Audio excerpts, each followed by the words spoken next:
Right, good morning everybody and welcome to the executive meeting today here, and I welcome all councillors and members of the public to this meeting and those who are watching on YouTube. If I could just remind everybody in the room to make sure that your phones and laptop devices are on silent so the meeting isn't disturbed by those very sounds you just heard there.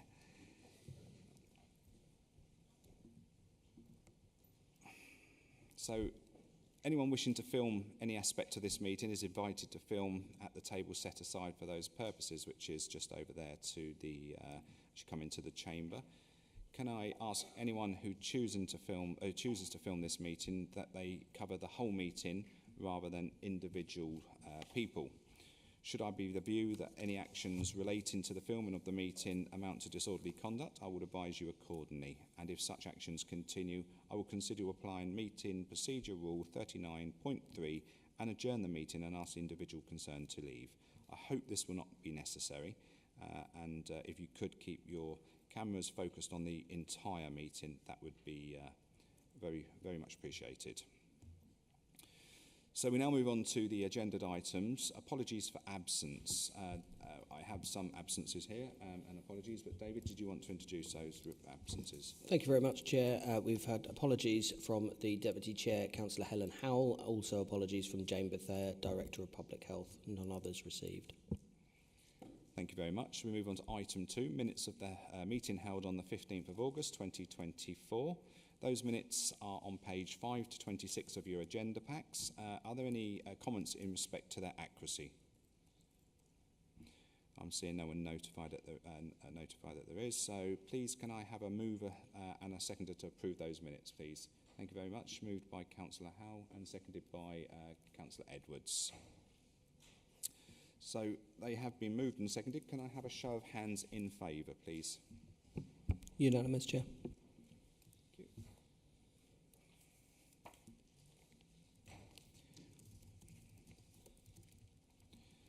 So, item 3, members' declarations of interest. Are there any declarations from members in the room at the moment? No.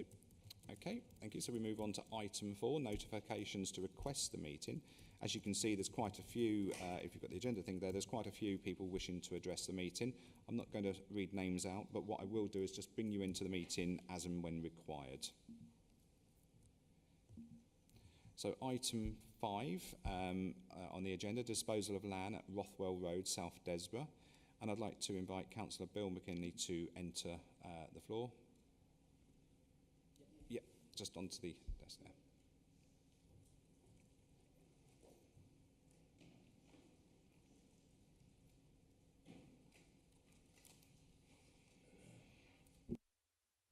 Right. Thank you, Chair. I'm not going to go into any detailed objections because there are a number of interested groups that have provided some excellent objections. But as a council, there was a vote on protecting green space, which was voted by 64 in favour.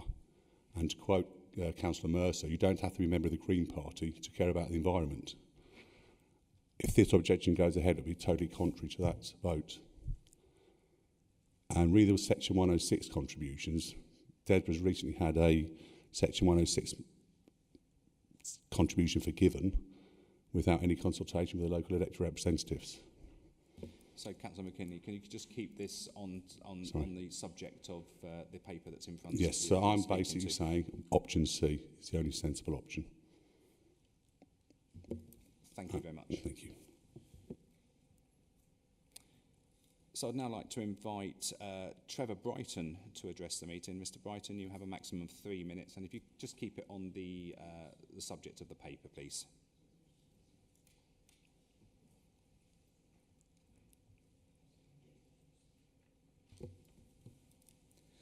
Before the clock starts, I'd just like to say that I'm speaking on behalf of the Protect the Eyes Valley Campaign Committee. Our aim is to try to help members' understanding of the key issues relating to the legal status of the Hawthorns land. In March 2023, the Supreme Court published its judgment in a case where a Shropshire resident had challenged the legality of actions by Shropshire Council regarding local authority-owned public open space recreational land sold to a developer with planning permission, claiming that a statutory trust existed on the land that had not been extinguished by the sale because the proper advertising procedure had not been followed, as the legal status of the land had not been investigated. The resident was successful, as the judge held that planning approval be quashed after the sale, which left the developer with land that could not be developed for two key reasons. One, the council had not taken reasonable steps at the planning stage to ascertain the legal status of the land that had been used primarily for recreational purposes, so that it had not been a material planning consideration when it was approved. This was judged to be an important factor when considering a planning application. As a consequence, the council had failed to advertise its intention to sell the land for housing development in accordance with the relevant legislation. We carried out a thorough analysis of the case and believed that there was strong circumstantial evidence to conclude that there was potential for the Hawthorn site to be subject to a statutory trust because the requirements of the Open Spaces Act 1906 were met. The Act places obligations on a local authority as custodians of open space land used for recreational purposes to act in the interests of the public's rights to enjoy its use for that sole purpose. The Hawthorns had been acquired in accordance with the Act. Its sole purpose had been for recreation, and it had been managed and maintained for that purpose even after the leisure centre demolition. We considered that the public inquiry was also doubtful, as decision was questionable, as the legal status of the land had never been investigated nor materially considered at the 2016 planning application, 2017 public inquiry and 2021 reserve matter stages. In April 23, we brought the matter to the attention of the Executive Planning Committee prior to its reserved matters decision meeting. That meeting was deferred for 2 to 3 weeks in order to investigate the legal status of the Hawthorns land. In September 23, NNC advertised its intention to sell the land under Section 123 bracket 2A of the Local Government Act 1972 as a precautionary measure. This has the potential to remove the trust at sale. We consider that the validity of advertising such land solely as a precautionary measure to protect itself is not a genuine obligation to give the public an opportunity to voice their opinion. We made several freedom of information requests, but the council concluded it was manifestly unreasonable for a thorough investigation to be made, as records were held in different locations. Mr. Brighton, I'm sorry to stop you there. Your 3 minutes has now expired. I've just got 2 lines. So that is the end, I'm afraid. Thank you very much. I'd now like to invite Councillor Matt Binley to introduce the report. Thank you, Councillor Binley. Thank you very much, Chair. This report is to update the Executive on the proposed disposal of the land off Rothwell Road, South Desborough. I do need to make it clear, of course, that we're not here today to discuss planning matters. We are here to make a determination as one of the landowners and not as the planning authority. To provide a brief timeline of events arising to the current position, I shall outline the following. Kettering Borough Council's executive decided to dispose of the land of the former leisure centre in July 2012. This land can be seen outlined in red at Appendix A. This is after it was vacated in May 2012. The leisure centre was demolished between November 2012 and January 2013. In November 2014, KBC's executive approved entering into a collaboration agreement, and this was made up of KBC, which of course then transferred to NNC, the Midlands Co-op Society, to jointly obtain outline planning permission for a residential development and to market the land for disposal. Later on, another third-party landowner joined the collaboration agreement. Following an appeal process in December 2017, outline planning permission was granted for a residential development at the site, and in January 2021, KBC's executive agreed to accept Bellway Homes as the preferred bidder for the land. In April 2021, a conditional contract for disposal was entered into with Bellway Homes. Bellway Homes subsequently submitted a reserved matters application in relation to the outline permission. A public notification and consultation was run due to the fact an objection was raised regarding the sale under the aforementioned reserved matters application. This was due to a belief some or all of the NNC land was statutory open public space, but records kept by KBC and prior to that Desborough Urban District Council and the relevant searches were inconclusive. Further information can be found at section 4.15 to 4.22 within the report. However, the executive should still consider some of the land within the area of the previous leisure centre site to potentially be statutory open public space. Therefore, the land was dealt with as open public space as a precautionary measure as per independent legal advice. By following this process, the Council has satisfied its statutory requirements and is free to dispose of the land should it be deemed appropriate. The previous agreements have to be considered void, though, due to the possibility that some of the land is classed as public open space. Appendix A clearly displays which land is part of the proposed disposal. The other hatched areas within the map are not included in the proposal. The land included in the proposal is shown at Appendix A, and this includes the site of the former leisure centre, which now consists mainly of the old car park, concrete foundations of the demolished building, and green open space. The area marked in red with red hatching is Tolby Meadow, which is a wildlife reserve, and it's not included as part of the disposal. The land previously agreed for disposal that is within the council ownership is, as I've mentioned, outlined in red, but also outlined in blue, also at the same appendix. The land along the river, that's the River Eyes, which includes the orange and, as I said, the red hatched area, is not part of the disposal, just to make that absolutely clear. The long stop date on the agreement came to an end on the 29th of April 2023. So there is no requirement to sell under this contract and no financial penalty if we were to terminate said contract. The reserved matters application was put on hold in relation to the status of the public open green space. The recommendation detailed in the report is to extend the long stop date of the conditional sale contract, as the view is that the overall benefits previously detailed outweigh the loss of the green space and open space.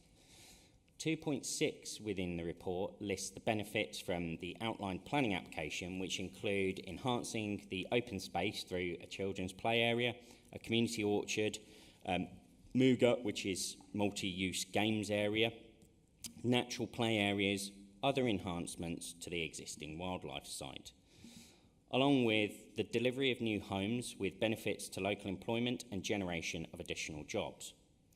Financially, the benefits include a capital receipt of £2.5 million, which supports the delivery of the council capital programme and corporate objectives, plus council tax from the households, a new homes bonus and Section 106 funding, which is included at 7.1.2 within the report, with £1.7 million earmarked towards education, with the total contributions being over £2 million.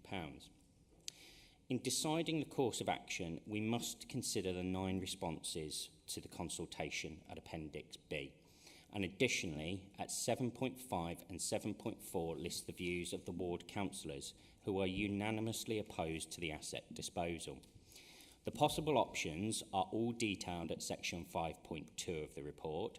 However, it should be noted that there are risks, as per those detailed at 7.4 in the report, but those risks faced by the council are if we do and if we don't do something with the conditional sale contract.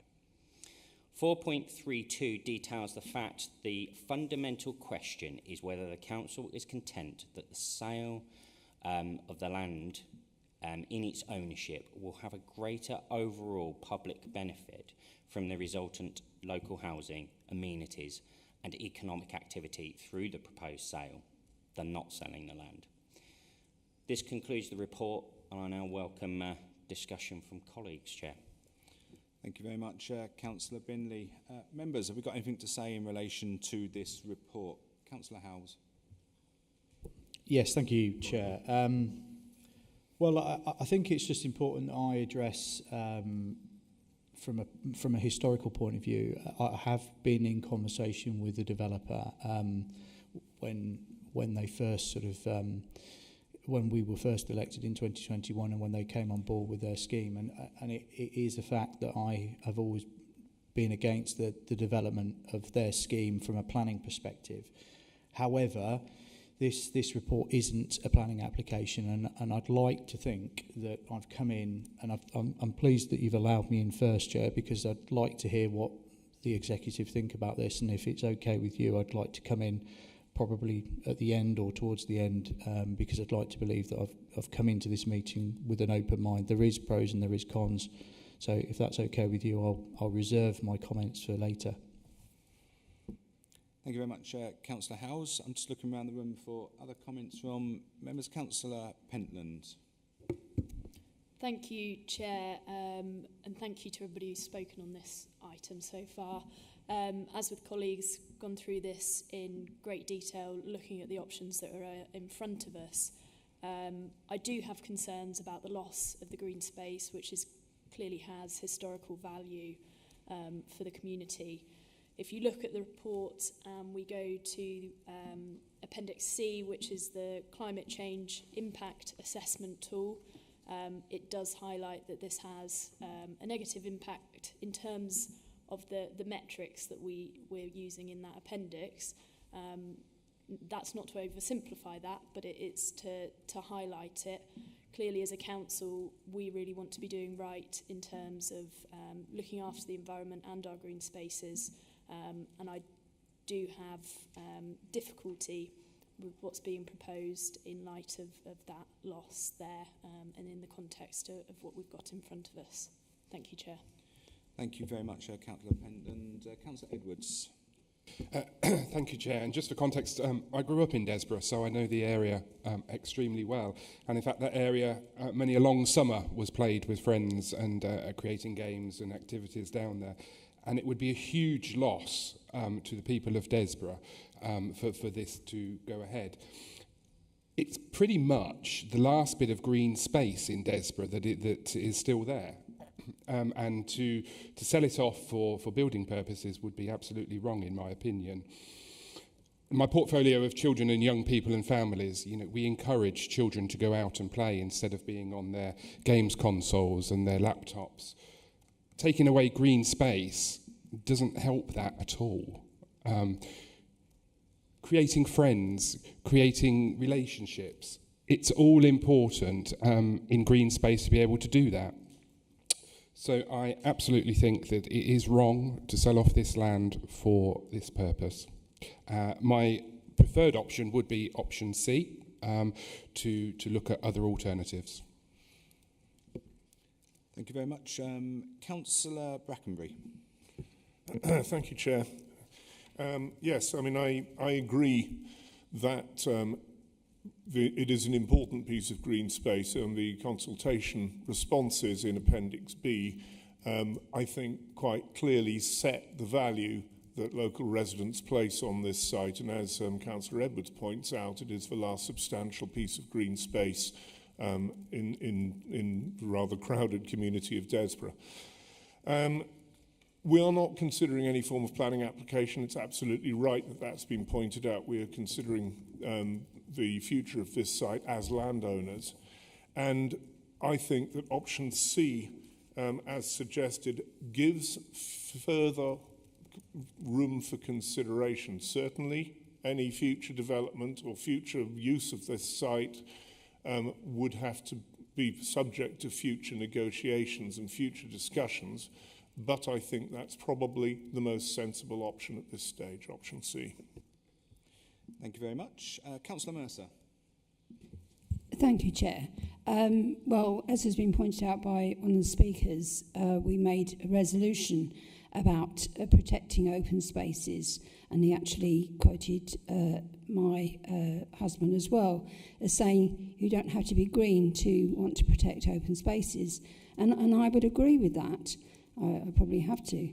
But from a public health point of view, health and well-being, during the COVID pandemic, we found what benefit open spaces have for people. And so I think in view of that, I'm very uncomfortable about selling off what could be a statutory open space. It's certainly a space that is well valued by the community.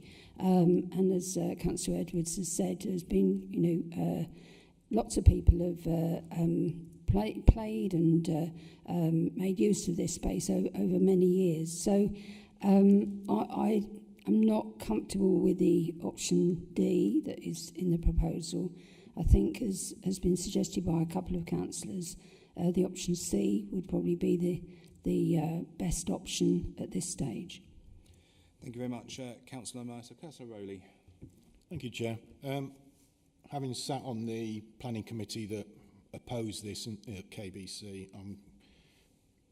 and it's been going on for so long, it's the opportune moment to actually stop, look at what we do with this land. As has been said, with COVID, it taught us that the need for green space, open space for residents to be able to enjoy is critical. So I would support the option C of looking at the options. Okay, thank you very much. Councillor Howe. Yeah, well, thank you, Chair. I think obviously everyone else has had an input. I guess from my point of view, there's been significant time passed now since this was originally given outline consent, and I think we live in a different world than we did when this was given outline consent. Like Councillor Edwards, I am obviously a local lad. I played in that area when I was a child, and as many children do. The other important factor in consideration with this is that the town is actually already accepting large amounts of development. So, this is not simple NIMBYism of not wanting to add additional housing. We know how housing is important. We know we need to build housing. But Desborough is without a doubt accepting its fair share over its fair share. And I won't repeat all the other points about the health benefits, but it is worth pointing out again that if you live at the south of Desborough, this is the last bit of open space. Yes, I accept the plan shows that there'll still be some green space at the bottom towards the brook, but not like it currently is, and therefore the access to green space is quite some distance on foot.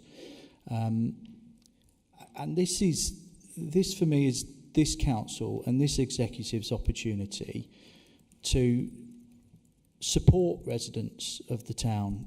We have historical information and evidence to show that actually residents don't particularly want this to happen. I haven't had a single message or email to suggest that anyone wants us to continue with the long stop. And I think it sends a clear message that actually this executive, this council, will put above and beyond £2.5 million in capital receipts, will put residents first, and will put the future of that town first when we can. And this is our opportunity to do that. So I thank you all for your comments because I really appreciate it. Thank you. Thank you very much, Councillor Howes. So before I come back to Councillor Binley, just to sort of sum up a little bit, I think we have to consider the effects of selling this piece of land on the residents of Desborough. We've talked about mental health well-being. There's nothing more refreshing to a brain that's tired or struggling than a walk in an open space sometimes with a dog, in my circumstances, but just going out on your own and just walking along and taking in the countryside. We talk about obesity in children and such things.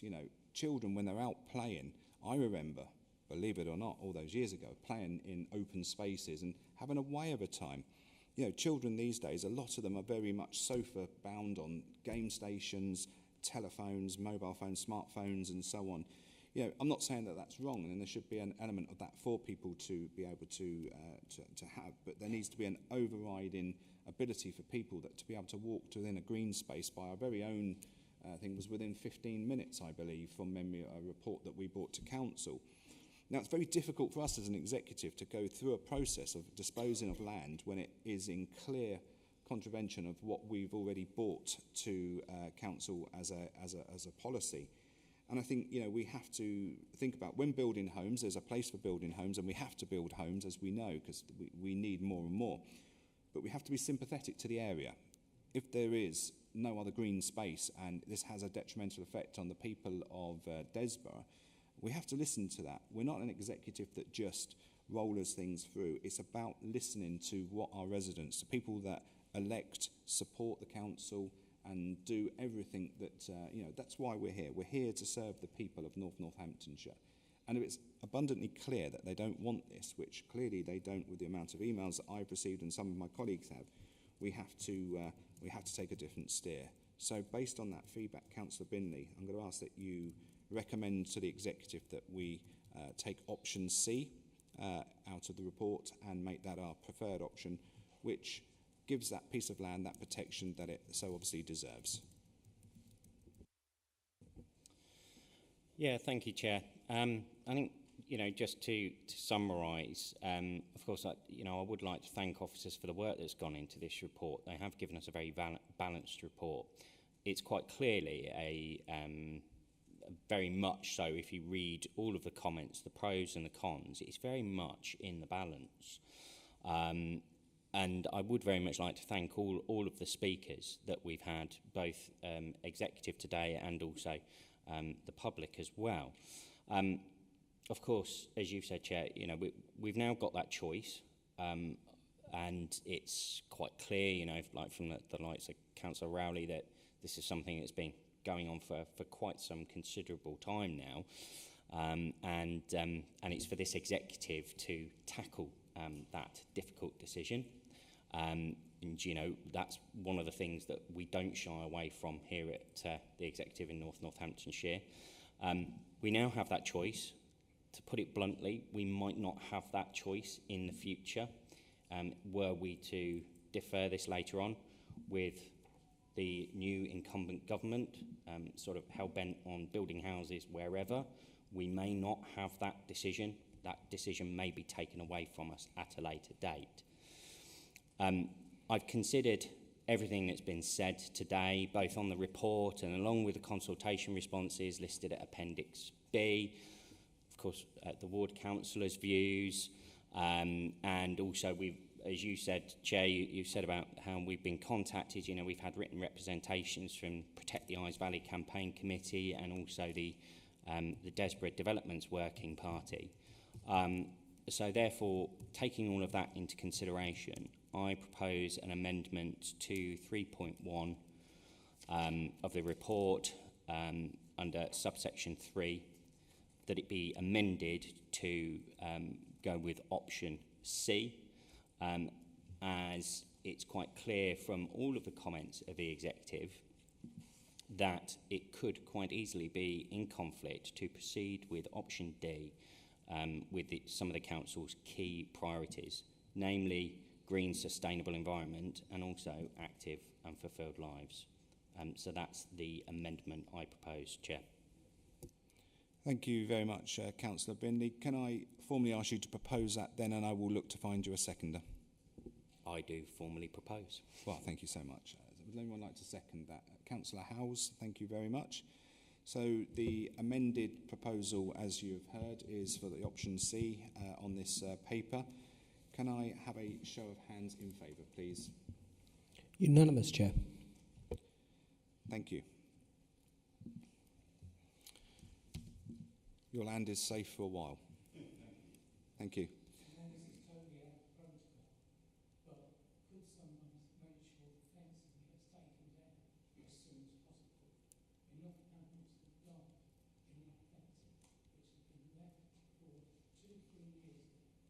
Thanks, sir. I'm sure your ward members will contact us about that, and we can take that into the council's processes. Thank you. So we now move on to item 6, primary education provision in Corby. And I would like Councillor Edwards to introduce the report, please. Thank you, Chair. So the purpose of this report is to set out changes to primary school pupil forecasts for the Corby area and to examine the impact on these plans for new schools. Pupil numbers in Corby have been dwindling and are due to dwindle over the next few years. There was a dramatic increase between 2013 and 2018, which is why the numbers are quite high. And when the 2 new estates were proposed, this is why the Section 106 was put in to build 2 new primary schools within that area. It's no longer needed in both the areas. So the proposal is to move the 1 school to a 3-form entry and to keep the 2nd school as educational purposes, which may include SEND provision within that area. And as you know, SEND provision is much needed within North Hadlands. Pardon me. So that will not have an effect on the children within the Corby area that attend those schools. The 2 schools that are, it's Weldon Park and Priors Hall, and so I propose the report to move this. Thank you very much, Councillor Edwards. Councillor Brackenbury, you've indicated to speak. Thank you very much, Chair. And just to welcome this report and just to comment on the variations that will be required on Section 106 agreements. Chair, at 4.13 you will see that, as you know, S106 agreements are legally binding documents which can be varied by mutual agreement, and there have been discussions with the developers of both the Priors Hall and the Weldon Park, which have been held, and in principle both developers have confirmed their agreement to the alternative proposals. So that, Chair, and also with the necessary checks on suitable governance and subsidy control highlighted at section 4.23, that gets that part into line, and of course I'll keep an eye on the section 106 as far as my responsibility allows. Thank you, Chair. Thank you very much, Councillor Brackenbury. Just looking around, if there's any other further comments from members in the room? No. So with that said, I'm going to come back to you, Councillor Edwards, to move that report, and I'll find you a seconder. Thank you, Chair. Yeah, very happy to move the report, and it's important to understand as well that the developers, working with the developers, has proved exceptionally well. So this is really good. So I'm really happy to move this report. Thank you very much, Councillor Edwards. Would someone like to second that? Councillor Brackenbury, thank you very much. So, Executive, the recommendations are set out on page 76 and 77 of your agenda packs. They've now been moved and seconded. Please, can I have a show of hands in favour, please? Unanimous, Chair. Really good. So we now move on to item 7, Educational Support Services Procurement. I'd like to invite Councillor Maxwell to the floor. Councillor Maxwell, you have a maximum of 3 minutes, and if you could keep it in line with what the paper has on it today.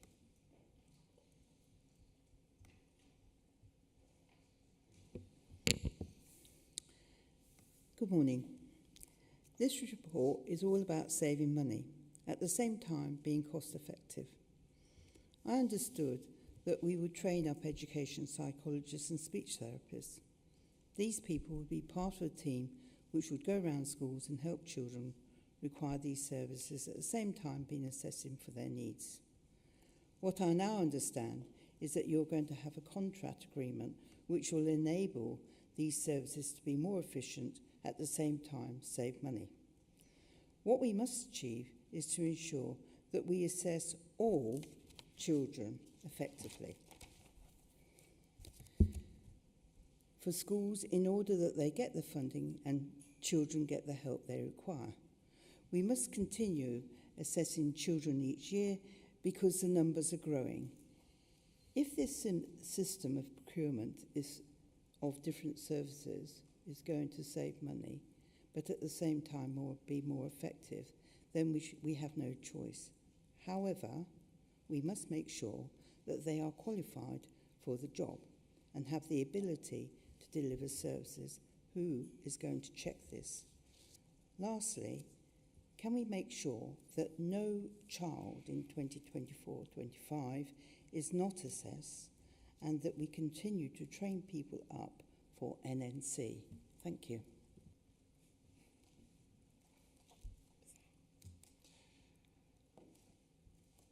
Okay, I would like now to have Councillor Edwards to introduce the report, please. Thank you, Chair. Just to respond to Councillor Maxwell, it's not about saving money, Councillor Maxwell. It's about actually having the right procurement services in place and having the best services available for our children. So it's absolutely not about saving money. You will remember at the last full council as well, we agreed to put extra money within the budget to do that, and I'm pretty sure you voted for that. So you will know that, again, it's not saving money, we are investing within our children. And the standards, every person has to meet the legislative, I can't say that word, sorry, legal standards that are available. So everybody will meet those legal standards. So, Councillor Edwards, just before you go to introduce the report, I just want to make it very clear for clarity, this is a £16 million investment in our children. Councillor Maxwell, 7.1.1 of the report highlights that for you. Thank you, Chair. So the purpose of this report is to seek approval from the Executive to establish a framework agreement to support the future purchasing of education support services. North Northamptonshire's Education Service procures education support services from external service suppliers. Support services are typically procured when a specific need has been identified in a child's educational health and care plan, and an additional support is needed to support a child that is missing in education. In 24 to 25, 3.5 million was spent on education support services, including external tutoring services accounted for the majority of this spend, followed by alternative provision. These services come from a whole range of suppliers and are not always the most financial best for our children, and also they're not the most educational supportive for our children. Having it all under one umbrella allows us to go out further, allows us to develop the needs and the educational services that are needed. The framework agreement will be for a 4-year period with the option to extend by a further 2 12-month period, i.e. 4 + 1 + 1. I welcome this. I welcome this investment within our children. I welcome it being under one umbrella. I welcome it being able to go out there to whole different providers to work with us at North Northamptonshire Council. I move this report. Thank you, Councillor Edwards. I get by your speech you welcome this report wholeheartedly. Thank you very much. Members, have we got anything to contribute to this? Councillor Brackenbury. And just very much, Chair, to welcome the report in the enthusiastic terms that Councillor Edwards articulated just now, and also to welcome at 5.4 the fact that while the procurement is designed to meet North Northamptonshire Council's needs, it may be that it could be made available at an offset of some of the costs to other authorities in the East Midlands, which is a welcome sign of working with other authorities and other partners across the area. So very much welcome it. Thank you very much, Councillor Brackenbury. Councillor Mercer. Thank you, Chair. Earlier this week, I attended a meeting of the Integrated Care Partnership, and the topic was SEN. It's such an important area that it was deemed to bring all agencies together, including the ICB and our council plus West Northampton Council. And so an initiative like this to procure in a framework way to sustain these services is extremely important. I'd also like to highlight the fact that the family hubs went to the launch of one in Kettering this week, will also assist these services, and I really welcome this report to to bring this all under one umbrella and to go out to procurement. Thank you very much, Councillor Mercer. Just looking around the table for any other indications of anyone wishing to speak. So there is none. So Councillor Edwards has moved this report. Councillor Mercer, would you like to second the report? Thank you very much. So the recommendations are set out on page 98 of your agenda packs. They have been moved and seconded. Can I have a show of hands in favour, please? Unanimous, Chair. Thank you very much. So we now move on to agenda item 8, tree planting strategy. I'd like to invite Councillor Maxwell to come and talk on this subject.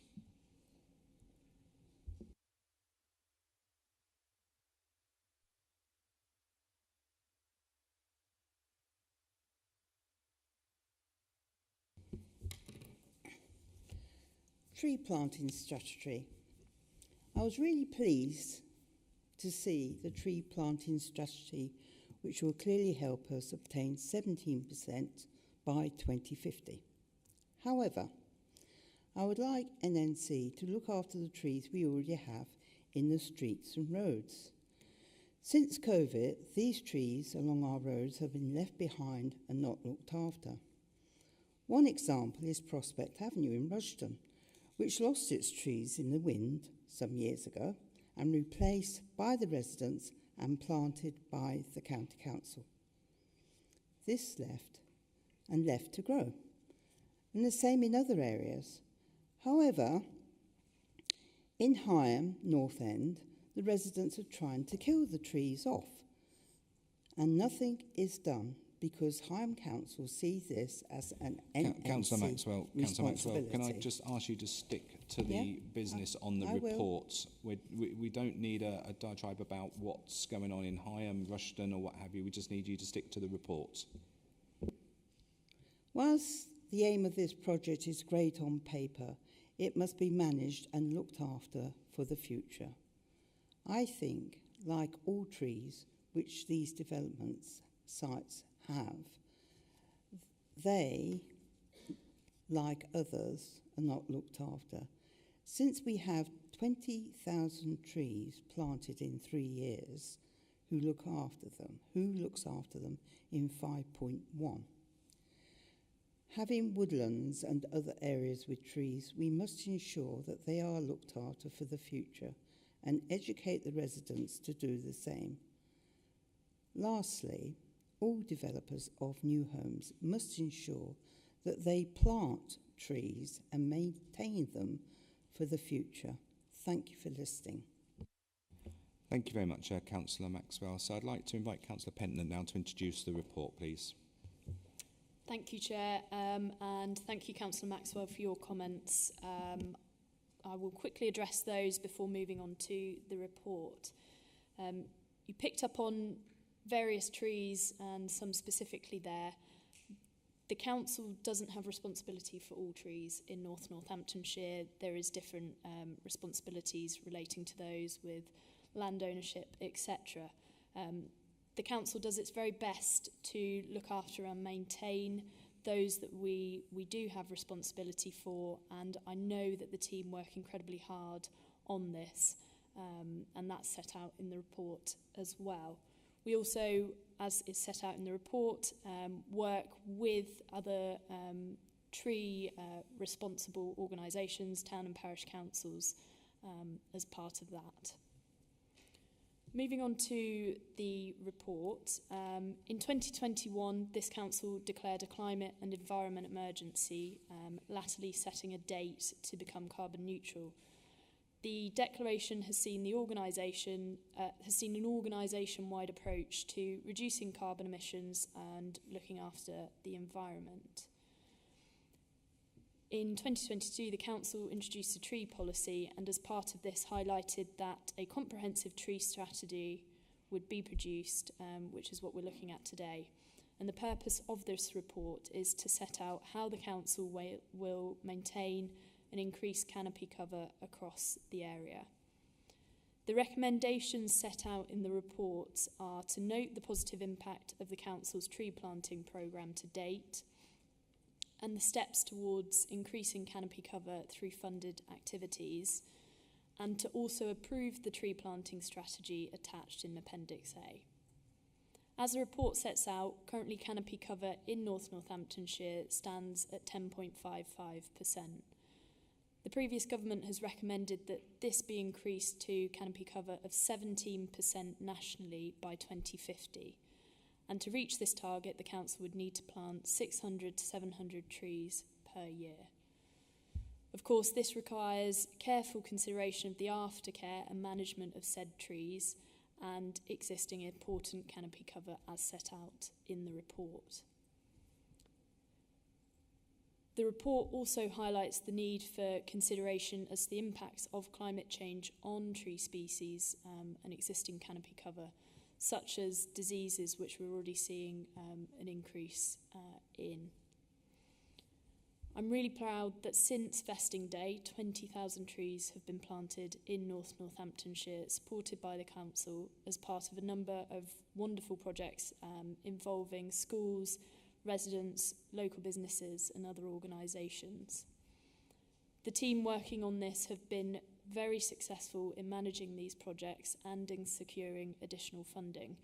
And I'm pleased to be able to announce today that we have just been again successful in securing £419,000 in grant funding from Treescape funding for the additional planting and on-care of 1,200 standard trees.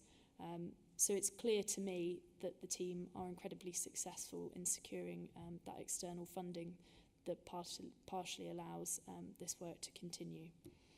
The tree planting strategy has been before the Place and Environment Scrutiny Committee and the Sustainable Communities Executive Advisory Panel, where positive and constructive feedback was received.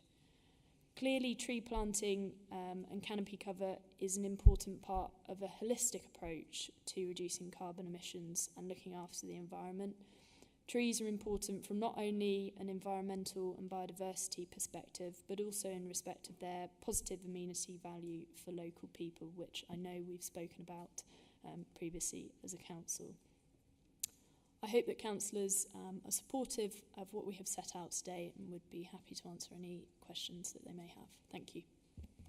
Thank you very much, Councillor Pentland. So it's worth just noting that this tree planting strategy leans into reinforcing the council's strategic priorities as set out in our corporate plan. And you'll see that's a key commitment to greener and more sustainable environment, links quite nicely back to the land at Desborough that we've just decided upon. Also, the strategy will support the local nature recovery strategy, which must be completed by March 2025. And also leans into the North Northamptonshire Tree Care and Management Plan as well. So ticks quite a few boxes for our residents and for ourselves as a council. So it's really a great paper to have brought forward. Councillor Binley, you've indicated you wish to speak. Yeah, thank you very much, Chair, and thank you, Councillor Pentland, and you absolutely do have my support on this report. Of course, there is quite a considerable element of crossover into my portfolio area with a number of the large open green spaces. One of the things that I've been absolutely delighted to see is some of these areas, they are not used for recreational space or anything along those lines, and having trees planted in those areas. You know, we've had some of the micro forests planted in areas, which is absolutely brilliant. And, you know, it's not just about that tree canopy, it's about all of the other environmental benefits that it brings when it comes and crosses over into things like flood prevention you know, all of that biodiversity. I think, Chair, it would be remiss for me not to touch upon one of the points raised by Councillor Maxwell, because she talks about trees along our highways. I absolutely welcome the planting of trees along our green open spaces. However, trees along our highways are a big challenge, as Councillor Edwards knows, as I met with him only this week with officers to address an issue with a tree causing significant damage to the highway. That is an area that we are looking at, and at this point in time, we don't cut down trees unless they are a serious risk to persons or property. And for obvious reasons, and you know, I do get contacted as a portfolio holder requesting that I have trees cut down because of leaves falling on people's cars and sap falling on their cars, which would not be an appropriate response. As I'm sure Councillor Pentland would agree with all of the hard work that's going into this. But we do very much have to consider the future strategy for trees along our highways because of considering the damage that it causes to some of them and the pavements as well. Because a lot of areas have built up around these and it's not been considered for the future as to what impact it might have. So we will look at that, we will consider that, but you know, I really do welcome the planting of the trees in the open green space, and long may it continue. Thank you, Chair. Thank you very much, Councillor Binley. Councillor Howes. Yes, thank you, Chair. So probably won't be a surprise that I am a big fan of this report. I think it's absolutely brilliant. I can already think of a place in my ward, Councillor Pentland, you can put some trees. But I would also like to support, actually, Councillor Maxwell's comments because the canopy coverage, which we all now realise how important that is, it is worth saying, and it is a valid point, that we do have some damage being caused to trees. Actually, very few people in my ward have contacted me about completely cutting the tree down. I think that is quite extreme. And actually, most reasonable people just want us to manage our trees and assets in a better way. And that has been, certainly in my experience in my ward, quite challenging. And I think most people do understand the benefits. And actually, there's nothing more beautiful than looking down an avenue and seeing a row of trees and the benefits that that brings and the beauty that that brings. So my experience is that most people agree with that. They just want us to manage them better. So, and it is a consequence. The damage can be caused as a consequence where these trees are affecting people's property. You know, having our property, our trees touching private residents' property and affecting their light and affecting their lives is not acceptable. I'm a big supporter that we should be doing our job properly. But in terms of this particular report in planting more trees in our open spaces, I think it's a fantastic thing. We should be absolutely getting behind it, and long may it continue. Thank you. Thank you, Councillor Howes. Councillor Edwards. Thank you, Chair, and I too fully support this report. And 20,000 trees since Investing Day. Wow, that's a huge figure, really, isn't it? And I know there's lots of community groups out there that have contributed towards that as well, and it really is fantastic. And I have to say, I've really liked enjoying watching those trees grow and watching those trees blossom during the summer and the winter months, and it's really, really positive. And you know, I'd like to thank the council for that, and also the community groups that are really involved with that, because the educational aspect of this is really important. And I think that we do great work working with schools to teach them about the benefits of trees, and to teach them about the benefits of nature and what the trees bring. And it's really important that we continue to do that. And so I welcome this document and this policy to move forward with it. I also welcome Councillor Binley's point about trees on highways. And I did meet with Councillor Binley this week, and a tree that is taking a lot of the highway up and damaging it. And we do need to absolutely look at that policy and what we do with that moving forward. But in the meantime, replacement of trees, new trees, absolutely all for it. Thank you. Thank you very much, Councillor Edwards. Councillor Rowley. Thank you, Chair. Yeah, fully support this motion. It's great that we've got a policy now for not only planting trees but maintaining them. The amount of trees I've seen by organisations that runs into the hundreds of, they've planted trees and thought, that's it, walked away. Oddly, they've died. So, yes, it's great that we're doing that. Like Councillor Binley says, I've also had residents contact me to say, can you chop these trees down because the leaves are falling on our car park? which is ridiculous.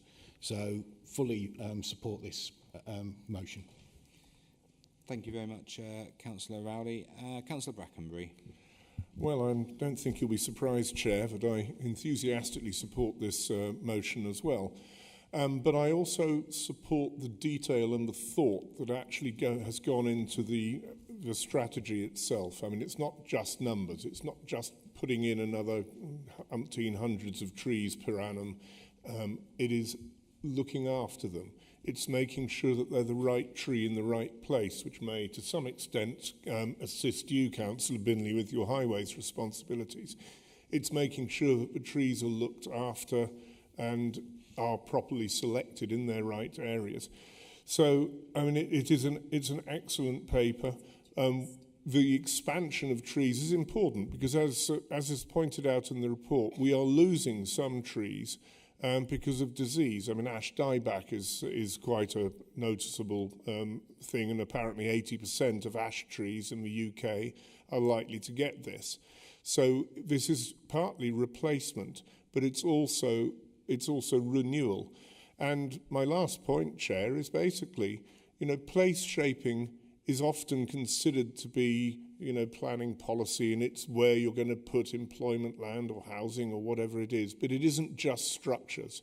Placemaking includes other things as well. And this strategy, I think, is really important to underline the fact that we want North Northamptonshire to be the best place to come and live and work and thrive.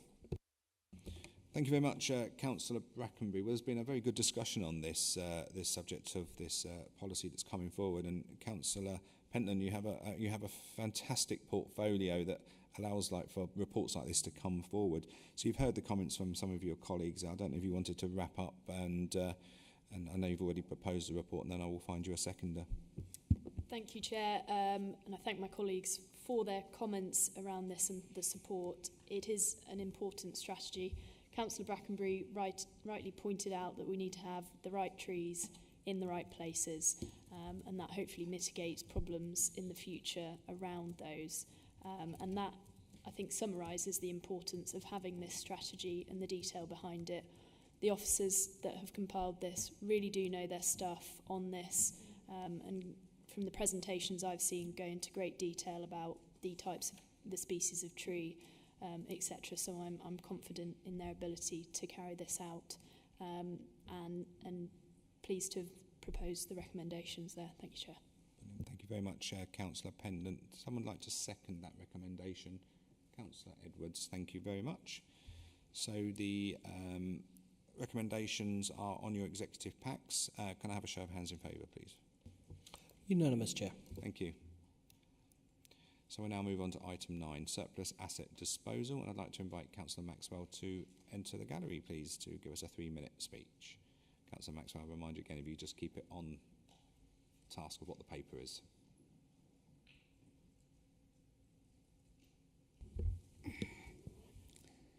Surplus assets disposal.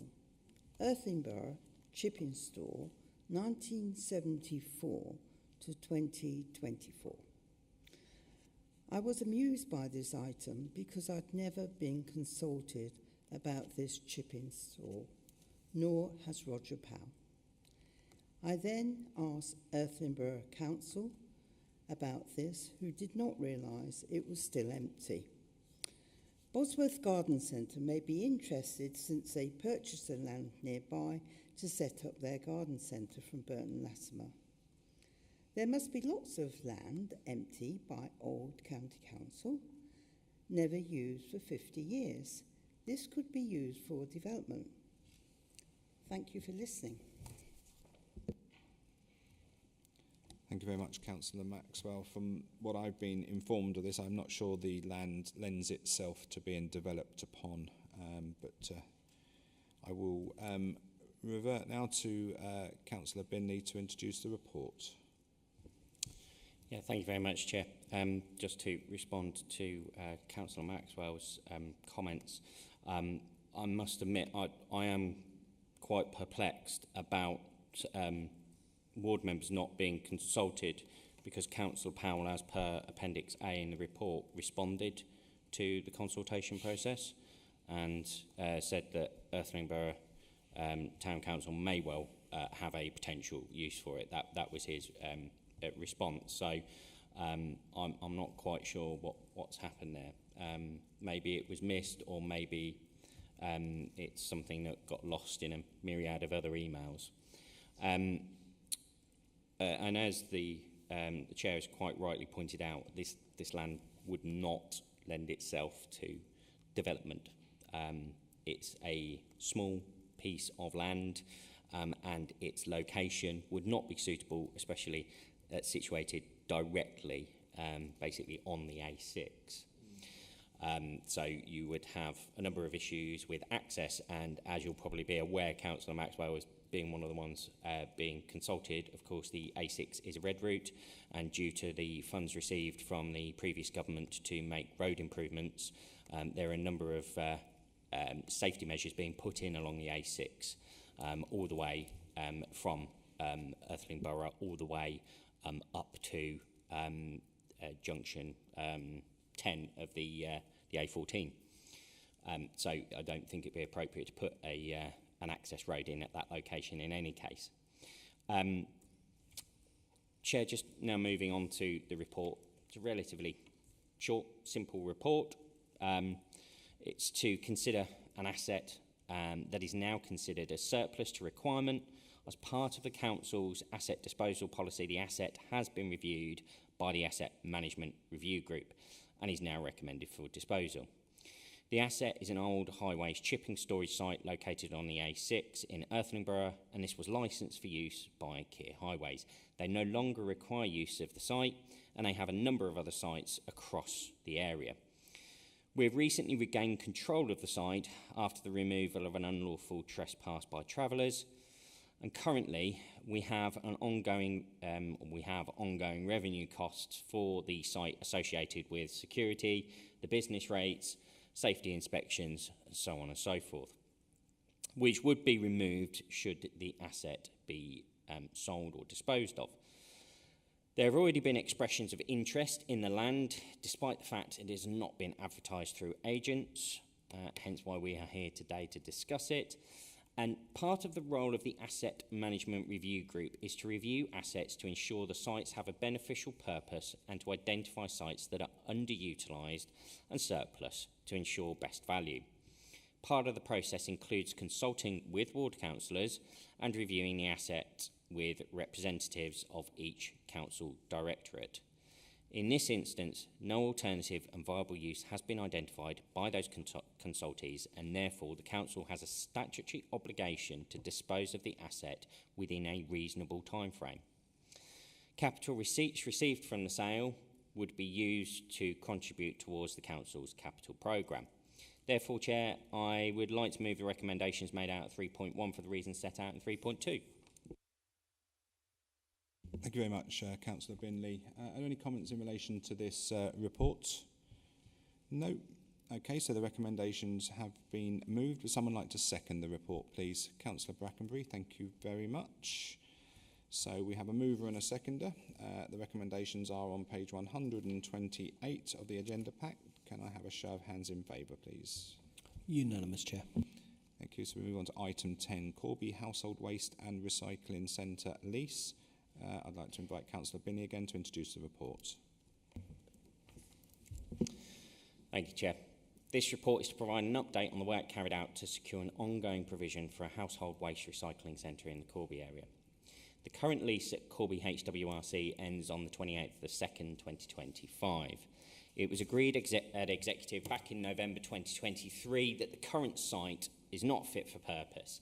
This can be seen in Appendix A of the options appraisal, and it shows the site is the least favourable in the area due to a number of reasons laid out in that report. So it was recommended at the time to extend the lease for a further 3 years whilst a full review was carried out.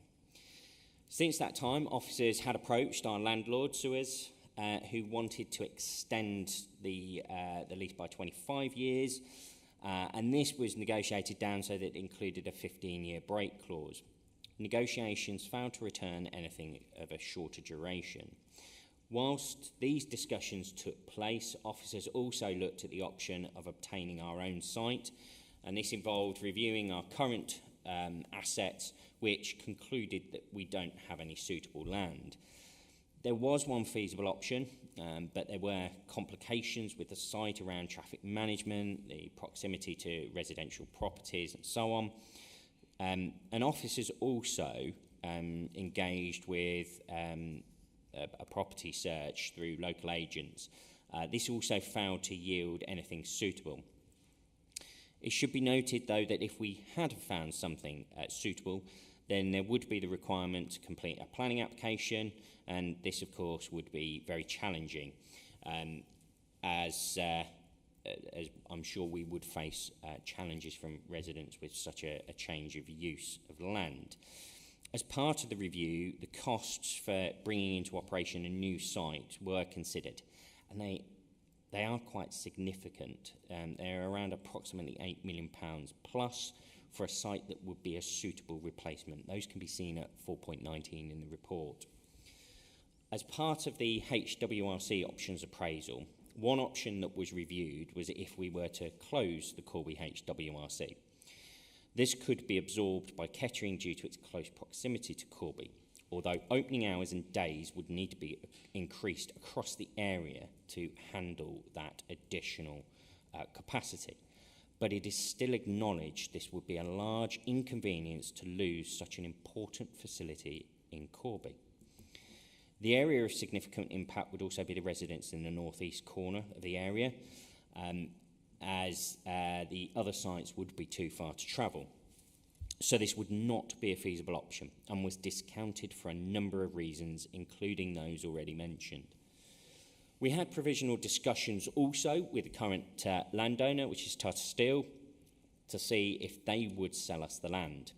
The terms were not favourable, as they would require the purchase of the entire plot, which consists of a very large ex-landfill site, which would be a huge producer of carbon. So I'm sure there's a colleague around the table here that would not be happy about that. And it would also cost significant amounts of money to maintain. So again, this was considered not to be a viable option. We then re-engaged with our landlord to discuss the options for the current HWRC site with a view of future-proofing that site. Our current providers have again offered a 25-year lease with a 15-year break clause. That's by our own choice, with 3 yearly breaks after the 25 years offered should we wish to continue to extend that, which would be protected with a right to renew for another 25 years. This is with the view as part of future-proofing the site, and we have subsequently discussed with Suez about extending the site. Planning permission, of course, would be required for extending the area due to the change of use and also the redevelopment. But Suez have offered favourable terms should we agree to extend the current site. If approved, a future paper would be needed for capital investment to improve the site identified in the aforementioned options appraisal at Appendix A.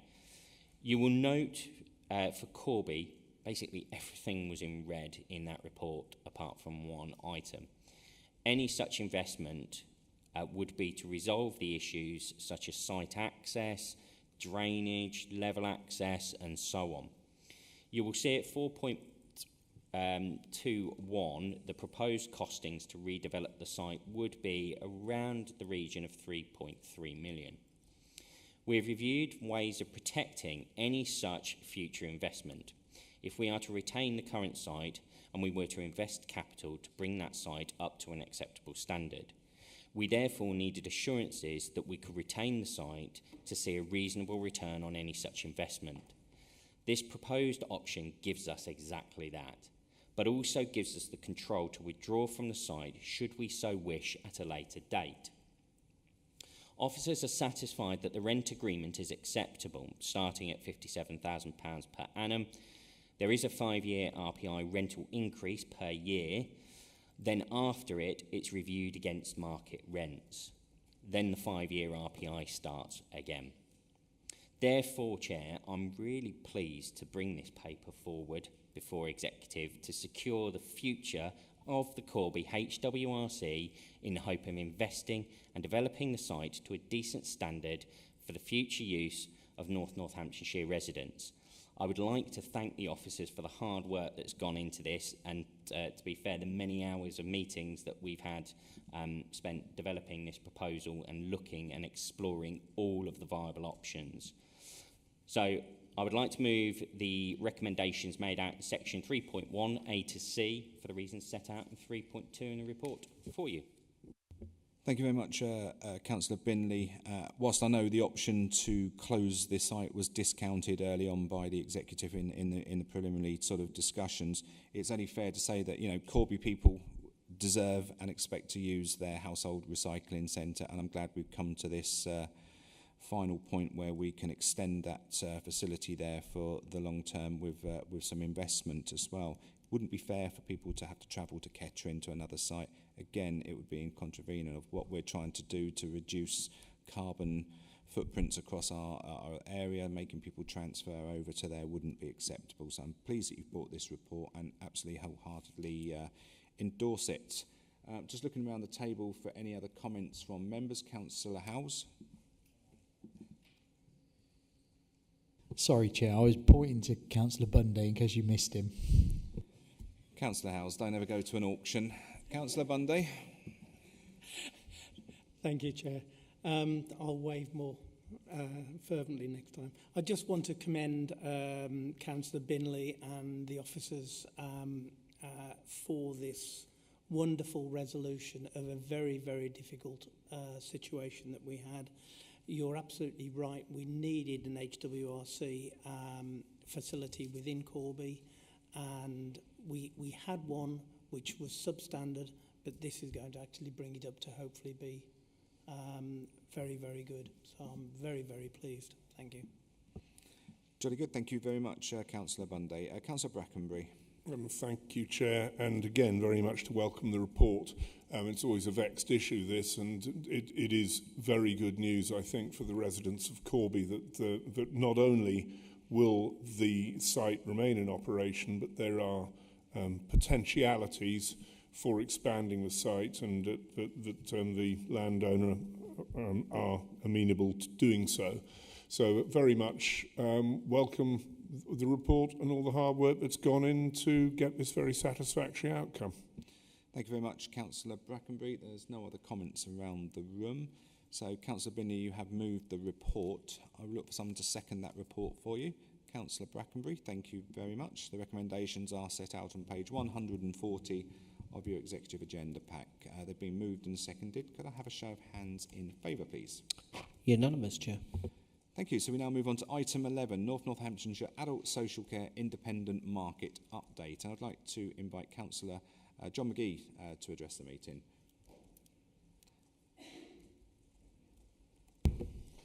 Thank you, Chair. I had quite a considerable amount of questions on this full report, because it's quite a large report, and I thought it was useful to send to the portfolio holder and the director that list, which they kindly replied to me, and I do appreciate that, and it now allows me to only ask a couple of questions, Chair. One is on the day opportunities, volunteering and employment opportunities. Firstly, well done to the Alive and Needs teams on focusing on this and raising the profile on it, because we are 50% below the national average. We've still got a long way to go despite that work. Can I ask how many people that we actually employ to help that figure improve as a big organisation, if any? It'd be helpful to know so that we know that we are doing our part. And on question 12 on the commissioning intentions of mental health services, we are looking to, for October 25, when new contracts are anticipated to start. Will this go to scrutiny or AAP first? That's all the question I've got. Thank you, Chair. Thank you very much, Councillor McGee. I'm sure Councillor Mercer will come back to you on those very soon. So on that, Councillor Mercer, would you like to introduce the report, please? Thank you very much, Chair. Thank Councillor McGee for sending the questions in advance to me, and as has been said, answered a majority of those. He has raised some of the question there about employment. I haven't got the figures to hand on that, but I will come back to him about that. And we will also be doing a commissioning on the mental health aspect shortly, so I will investigate whether that can come to scrutiny in advance of that. So this independent market adult social care, Section 5 of the Care Act 2014 puts a duty on the all local authorities to promote a diverse, sustainable, high-quality market of care provision for people to use, whether funded by a local authority or whether they fund their own care. So the report shows what types of care and support are available for different ages and conditions, as well as universal services. It also shows the progress made regarding contractual arrangements and the commissioning activity undertaken or underway. So this work is valuable in itself, but it also helps us to prepare for an upcoming CQC inspection. You can see from Section 4 the aspects that are covered, so I won't go into all of these, but just pick out a few highlights. Older persons' care comprises home care, residential and nursing care, day opportunities and respite care, plus independent living and the Shore contract. We try, wherever possible, to allow people to stay in their own home and to use home care to give them assistance. This can take several forms. We've got our own Reablement North providing short-term care, and that's backed up by a commission service, which started on 19th of July 2023 over the 4-year term. Long-term care is provided by 105 home care agencies. All of these need to be registered by the CQC. Some are registered outside Northamptonshire.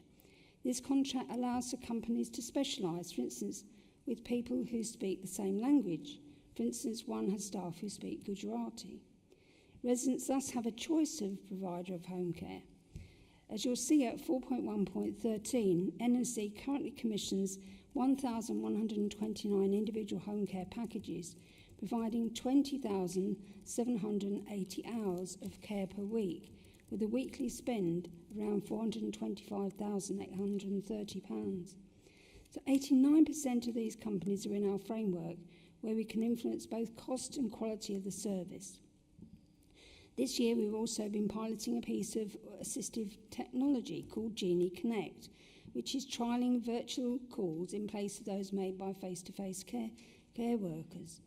As can be seen at 4.1.18, this trial has proved successful, so is now being rolled out to cohorts such as long-term care for those with learning disability and mental health needs.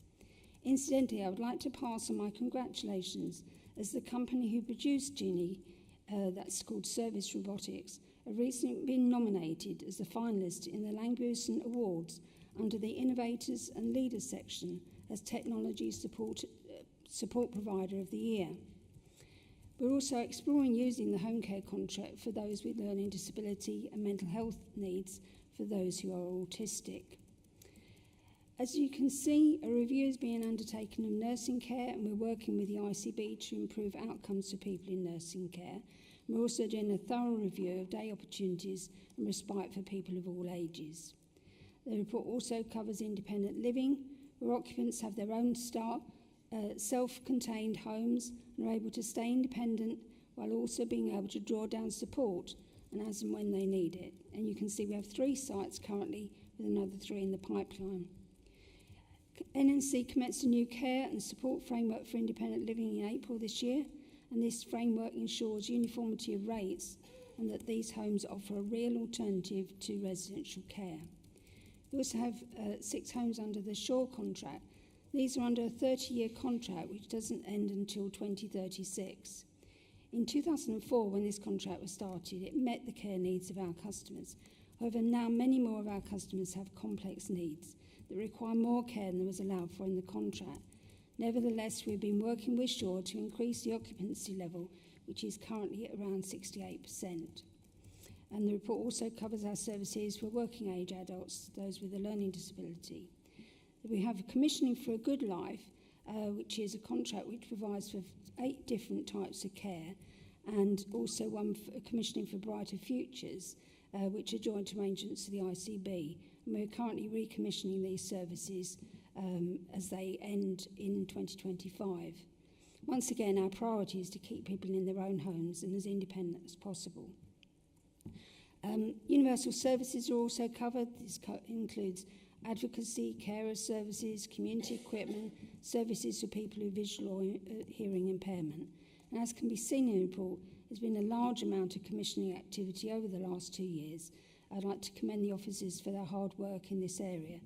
And as has been reported previously, the new all-age carers strategy has been designed, and a lot of work is going on to improve the offer for carers. The emphasis is now on co-production, to work with everyone involved with our services to make sure we understand the needs of all parties.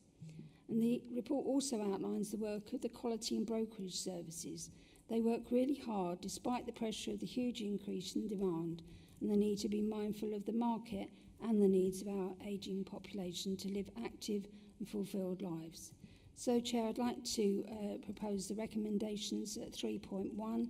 The Executive is asked to note the actions being taken by NNC and the profile of the external care market, and also to note the commissioning activity which has been undertaken since the Council came into being to improve capacity and quality in the independent care market. Thank you very much, Councillor Mercer. I absolutely welcome this report, and it's a fantastic piece of work that's come forward, and congratulations to Mr Watts and his whole team that have worked on this, and yourself as well, Councillor Mercer, to overseeing some of this work. It's fantastic. Members, do we have anything to say in relation to this report that Councillor Mercer has just introduced? Nope, so there's no hands up there. So, Councillor Mercer, I know you've moved that report. Who would like to second the report? Councillor Binley, thank you very much. So you will note that the recommendations are set out on page 268 of your agenda packs. They have now been moved and seconded. Can I have a show of hands in favour, please? Unanimous, Chair. Thank you very much. We now go on to another good piece of work, which is the Chief Principal Social Workers Annual Report. And I would like to invite Councillor John McGee to come and address the meeting. Thank you, Chair. And can I start by saying how enormously grateful and supportive our group is of every individual working in social care across our council. We went through quite a turbulent time, haven't we, with the pandemic and the inception of this council. And the work that's been done by the staff is absolutely excellent. They've been amazing. So I want to say thank you personally and as a group for all the work that they've done during this time. Chair, the annual Principal Social Workers Report, I believe, is designed to give a strategic overview and activity and achievements, challenges and areas for further development across social care. I've looked at many reports up and down the country, and indeed this one is really quite short and doesn't mention finance at all, but not many of them do, to be honest. But I do think it's worthwhile and very informative, Chair, and it just gives me the opportunity to ask a couple of questions from that report. What is the problem with not being able to do the number of audits required? This will be picked up by the CQC. If you bring in an external help to do this, what will it cost? And indeed, it doesn't help in the long term bringing in external support for the short work that's needed to be done for the CQC.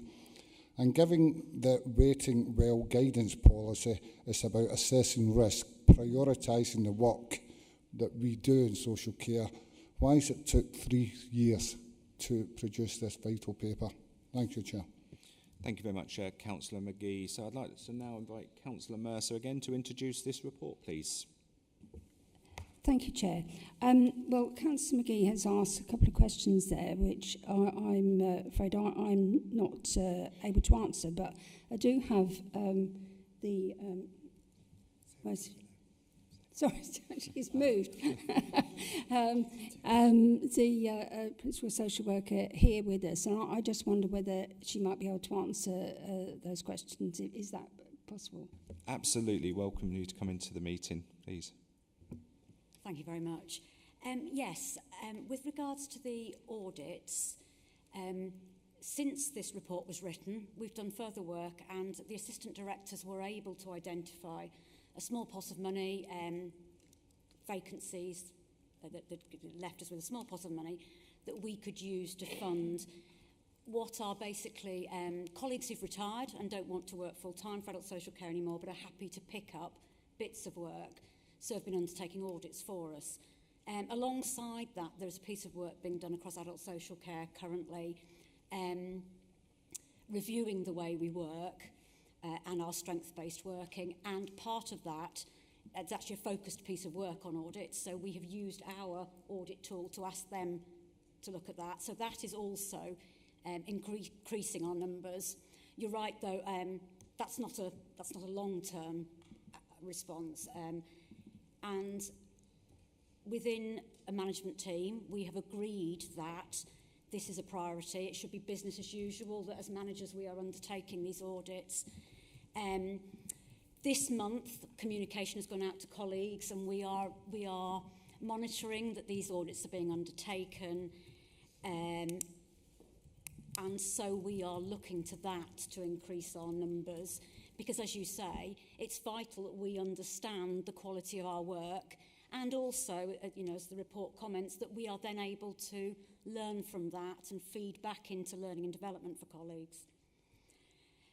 With regards to the waiting well guidance, I think there has always been a challenge around people who are waiting for services, whether that be those who are waiting for that first contact with social care, or the services once that assessment's been undertaken. I think local authorities have always had their own individual ways of approaching that. Indeed, Northants has had,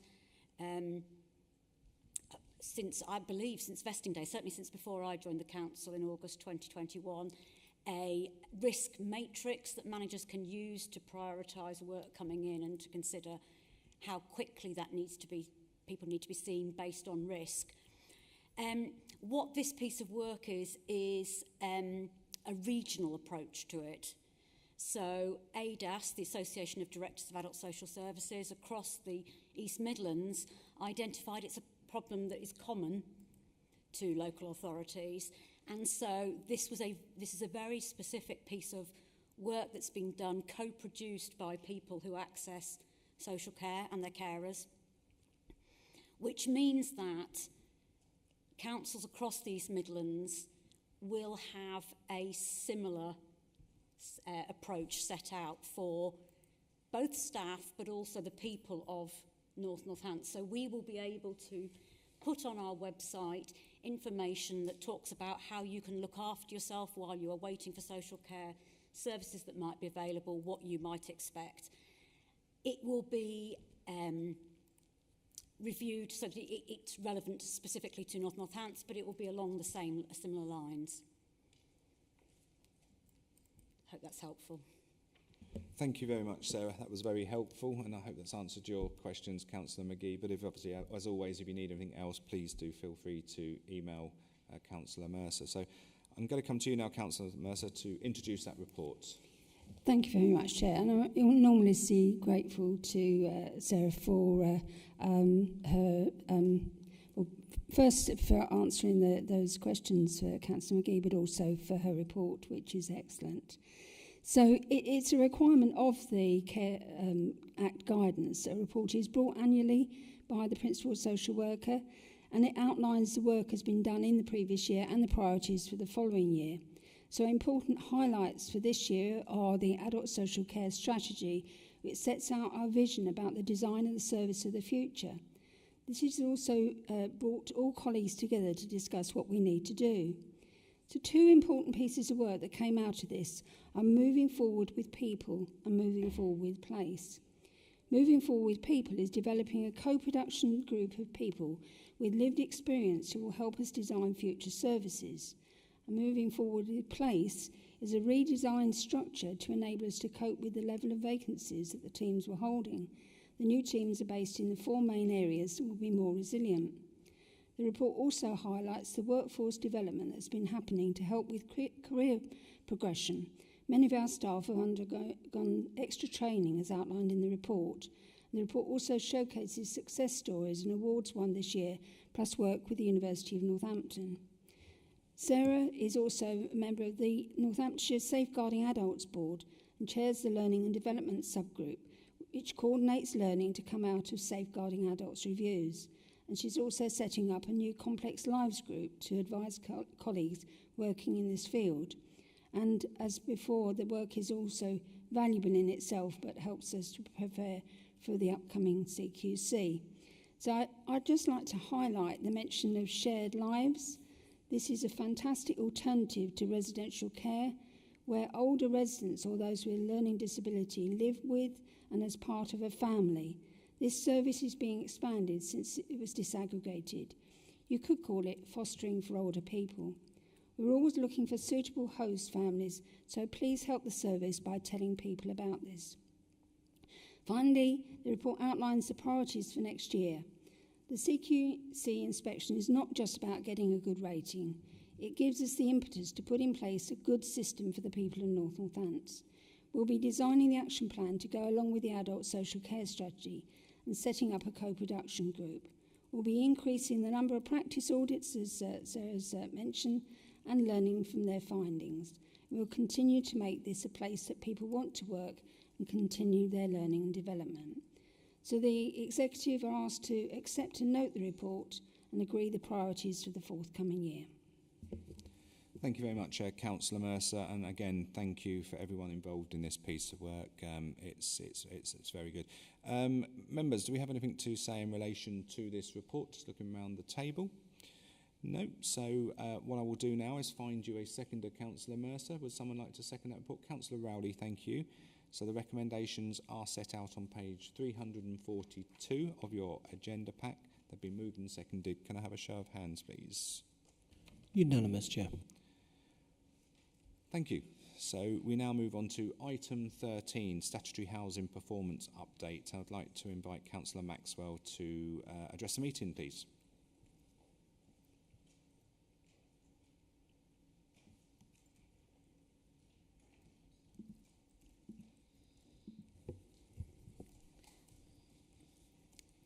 Statutory housing performance. I read this report and I'm surprised that in 4.19 NNC ranks the lowest council in performance in this area. Why are we? Whilst this may not be an issue for some people, but we do have 9 homeless people in Rushden. Why?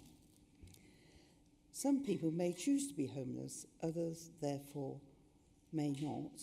And how can we prevent this? To have a shower once a week, to have no hot food, to have the clothes you're standing in, to sleep on the floor is not acceptable. If we give boat people 3 meals a day, a roof over their head, clothing, furniture, accommodation, why do we treat our own people the same? Please remember that charity begins at home and not in the channel. We must help these people and educate them to work and have a home. Thank you. Thank you very much, Councillor Maxwell. Councillor Rowley, I'd like you to introduce the report, please. Thank you, Chair. Just to address one of the comments that Councillor Maxwell said, the council does treat all homeless people the same. We do endeavour to make every effort to make sure that we find suitable housing for them. As you said, some people choose not to accept our support, but the support is always there, and officers will always check on them, even if they're not offering housing support, to make sure that we make their lives as comfortable as possible. Moving on to the report itself, we started the meeting with difficult decisions to make. Unfortunately, this one isn't great reading, to be honest. The report highlights that we have new statutory reporting requirements from the regulator for social housing and the housing ombudsman that we have to report annually. These are the first in the set of reports. Some of the figures don't come across very well, as Councillor Maxwell says. In 4.1.9, we're the lowest in the TPO3 satisfaction for time taken to complete. Now, I know officers have worked really hard. The executive last year approved spending for the historic outstanding maintenance, which was done within time and on budget, and that's allowed the team to work on the backlog that's from the current year and working through that. The council and the executive, I'm sure, will agree, are not afraid to make difficult decisions on this, and as such we are proposing to set up a housing board to address this as outlined in 3.1.b and Appendix D. For clarity on Appendix D, there's a duplication of the quorum in Section 3 and 6 on the report, so I suggest that Section 3 of the quorum, that it's the quorum is 3 NNC members and the Executive Director of Adults, Health, Partnerships and Housing, or their nominated deputies, constitutes as a quorum. The report also shows comparison with 6 other councils that have already released their figures. It paints a picture that all councils, I think it's fair to say, are low satisfaction rates. Yes, we're not the bottom on most of them, but it's not great reading. It's a baseline for us to improve, and I'm every confidence with the changes that we're making and within the departments, merging the 2 housing teams, etc., will mean that we can build on this and move forward to bring the results what our residents deserve. So I propose the recommendations as point 3.1 for the reasons of 3.2, Chair. Thank you very much, Councillor Rowley. I'm glad you talk about the report painting a picture, because it does paint a picture. It paints a particularly bleak picture, I'm afraid, in my view. Our performance in social housing is something that I find really troubling at the moment. We're simply failing short and lagging behind in a race to the bottom, if you look at the statistics there. If you look at the data on the report, which I'm just going to get up on my screen, which is Appendix A, there's various metrics along there, and some of them really jump out to me. Overall satisfaction, proportion of residents who report they are satisfied with the overall service from their landlord is at 60%. So that means 40%, almost half of our residents that are living in these houses are not happy with how we manage them as landlords. Satisfaction that the landlord listens to the tenants' views and acts upon them. Only 44.8% think we do that. Satisfaction with the landlord's approach to handling complaints. A proportion of respondents who reported making a complaint in the last 12 months who were satisfied with their landlord's approach to complaints handling, 25.8%. These are damning figures, and it's, I can go on. There's many more statistics in here. If we go down to the appendix further down, gas safety checks, I'm glad to see we're almost at 100%. I'm assuming that the very small amount is just the fact that we can't access the buildings for various reasons. Fire safety checks, again, we're just under 4% from 100. The one that does concern is asbestos safety checks, 52.7%. There's obviously a lot of work to be done there. And the water safety checks, we've done under half of our housing stock and any other stuff that needs to be checked in water. These are all sort of, to me, seem to be like items that should be dealt with as business as usual. If we go down to the other appendix where we look at the where we've compared ourselves with the other councils such as Ashford, Nottingham City, Charnwood, Melton and things like that. These are very low performing councils, and a simple Google search will come back with other councils that are achieving much higher in this. Now, I don't want myself or this executive to be taken for fools. If we're going to compare data, let's compare data properly. And this seems to me like data that's been put in, and yellow highlights on the worst performing councils, just to make that sort of stand out. I don't think it's acceptable for us to be having these type of statistics. I think we need to work really hard in getting ourselves, and where we're comparing ourselves to other low performing councils, it's almost as if mediocrity is acceptable. It's time to stop the downward spiral on this and remember our core purpose here. We're not just landlords, we're entrusted to providing safe, well-maintained homes and fostering thriving communities. If we don't get these basics right, how are we ever going to get the trust of our residents that are using our social housing? I'm quite disappointed in this, and I'm just not willing to accept it as the standard that this council is prepared to accept. It's not acceptable. So I know the Chief Executive and I have had discussions over the last couple of months about this, and I'm glad that this report has come forward now to bring the Housing Improvement Board, which will certainly put a focus on the area that is troubling me, to be honest. And it's a move forward, and I want to sort of ensure that that narrative, the outcomes of what we do in our departments changes there. Customer satisfaction must be at the heart of everything we do. If we were a business, our online reviews on something like Google would be abysmal. We need a step change in how we deliver these services. There's no room for mediocrity when it comes to people's homes and their lives.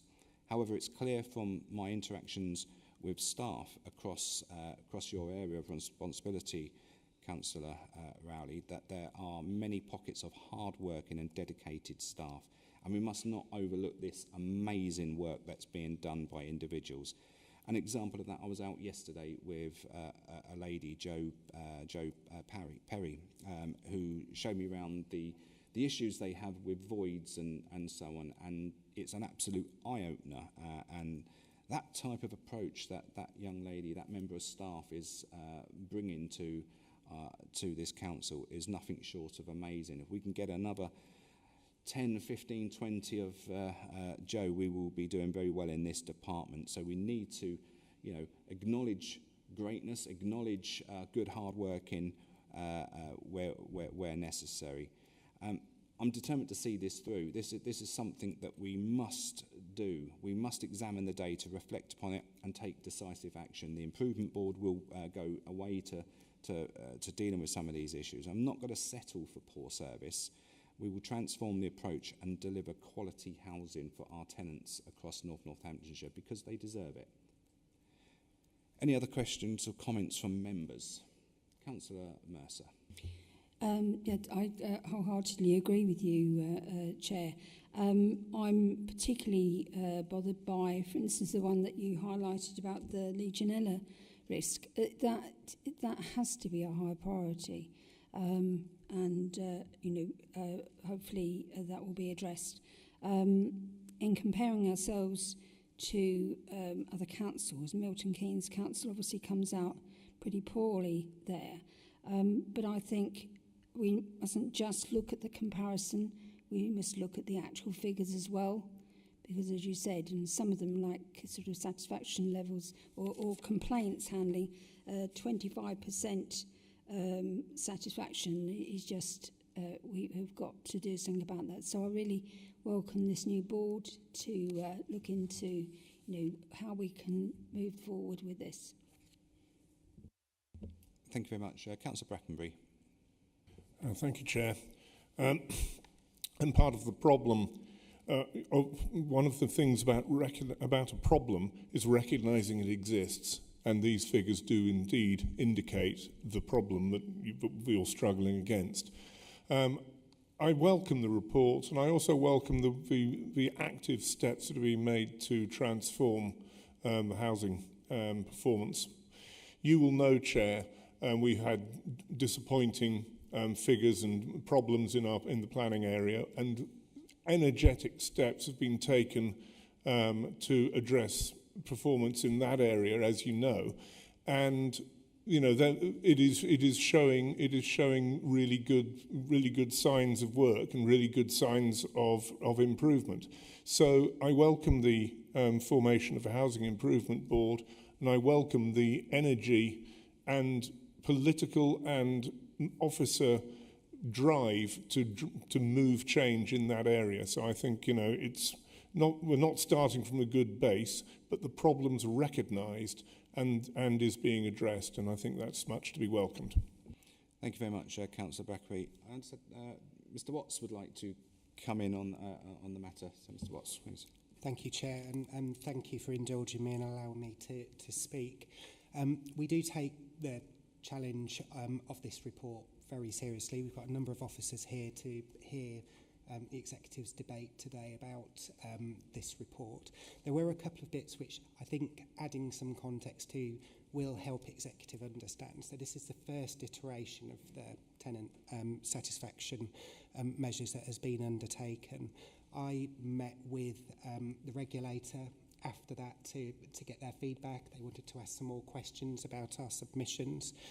One of those was around the Legionnaires submission that we put in because they felt that it was particularly low. We had been seeking quite a number of responses from the regulator about how to interpret that and how to submit the information. And some landlords have taken a different approach and reported in a different way to the way that we and other social landlords have as well. So we have provided feedback on that and requested that the regulator update their guidance to give greater clarity on it. So where it stems from is some of our blocks and schemes where we have tested at one point in the building. However, it hasn't necessarily taken into account that that's a test for 30, 40 properties. So it makes us look low because we've only reported one test for that building, not that that test applies. And that was because of some of the information that we saw from the regulator that didn't have clarification on that. So we have agreed that we will review our approach to that and move forward with that and try and become more consistent with other landlords about how we do that. But they had picked up from a number of different landlords that these sorts of issues had come out on some of those testing regimes. That's not an excuse, but it is context to say that there are some of the indicators where we believe we have reported disproportionately low in comparison based on a lack of clarity of that guidance. However, we do take it seriously. I am looking forward to the visibility that the Housing Improvement Board will provide to that service, and looking forward to working with my colleagues around the table to how we will drive that forward. And it's certainly a priority for me over the next year to support our housing team to really look at what do we need to do to enable them to improve performance in the areas which you highlighted today. Thank you, Chair. Thank you very much, Mr. Watts. Any other comments from members? Councillor Howells. Yes, thank you, Chair. So, you know, like you, the stats are not good, are they? It does feel that, you know, there is a problem across the board when you look at, you know, all the comparisons being drawn here to the other local authorities. But, you know, it's not really relevant in my mind what other local authorities are doing in respect to whether they're excellent or whether they're not excellent. We just want to be best in class. You know, I think I don't know anyone that I've come across, whether it's officers or members, that doesn't want our social housing to be the very best it can be within the confines and constraints that we have. It is worth saying for balance. It is a difficult thing to please tenants. They are demanding, like all customers in all markets and fields. But I would like just to add, because I always do when something like this comes before council, the comparison that we draw into the private housing sector, because we have authority and power within the private housing sector, and rightly so, we enforce that, and we do a diligent job in that. And it does frustrate when we demand, quite rightly, that the private housing sector operates in best in class and fixes mould issues and damp issues and everything else that's not right within the private sector housing. And then when you see online and reports and various things within our own stock, it does slightly grate that we don't quite perform sometimes to the expectations that we expect the private sector housing. So what, I think ultimately we want to be best in class. We don't want to see 25% satisfaction rates. And I know we can see comparisons where it's showing not much better in other areas, but that's not the point. We want customer complaints to be they may not like the outcome, but that complaint needs to be dealt with in the best possible way. So that complainant can't say we didn't give it the best attention. And I understand that you can't sometimes satisfy people even when you do deal with it diligently, and they will use that as an expression to suggest that the outcome ultimately is the reason they're dissatisfied, but they'll use other mechanisms to say that. So I think we do need to take this with some balance and understanding of the overall picture, but ultimately, it's not good, is it? And we just need to just be best, and that's my view. Thank you, Chair. Thank you very much, Councillor Howes. I'm going to come back to Councillor Rowley. Did you want to sum up? And no, I fully agree with what everyone said, to be honest. It's not a great report to read. There is lots of improvement, but I'm sure the officers who are here as well as aren't here will agree that they've got a plan, or we have a plan to hopefully bring all the figures back up so that we are proud of our housing stock and our tenants can be proud of the homes we provide them. that's the key part to this Councillor Rowley, is our tenants, our customers, whatever we want to call them. They need to be number one on our priority, and if that's not, answering their complaints, answering their questions and dealing with them, that's where we need to be hitting. And the regulatory stuff that is also wrapped up in this certainly needs to be better than where we sit at the moment. Exactly. Having taken into consideration Mr Watts's reasoning behind some of the statistics there, but we certainly need to do better. So Councillor Rowley has moved that report. Would someone like to second the report?